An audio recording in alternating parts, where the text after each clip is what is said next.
Now for these pipette fillers, you always just give it a twist, so you don't give direct pressure because it could cause it to snap. And so when you're sometimes taking up liquid, sometimes these things are not that great. So it is a bit loose, and so you can't just draw it up and take it down again. And so in that case, you just have to take the draw it up above where the meniscus is, and then you push the tip of it to the bottom, and then put your finger on the top to stop liquid getting out. And then you just slowly give a little bit of air through the top when you're touching it with your finger until it hits the meniscus, and then you're good to go.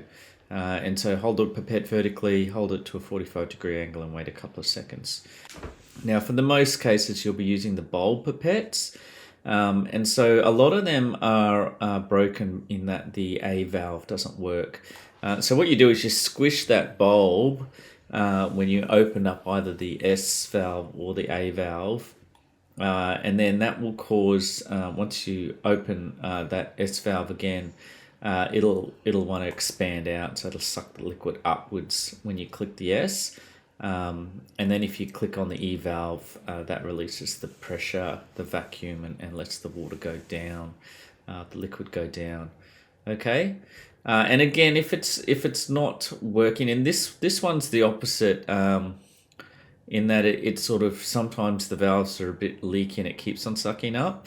And again, so if that's slightly broken, it's okay if the A valve's broken, but sometimes it just keeps sucking up, and you can't just press the S and the E to make S to go up, E to go down, and make it at the right level. So again, you just have to suck it up a little bit above the meniscus, push the tip against the glass, and use your finger at the top, close it off with your finger, and just let a little bit of air out so it drops down a little bit.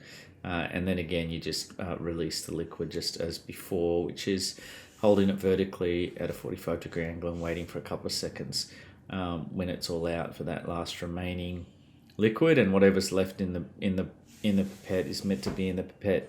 And just lastly, you do have electronic versions as well, where there's a battery or to take the liquid up or down.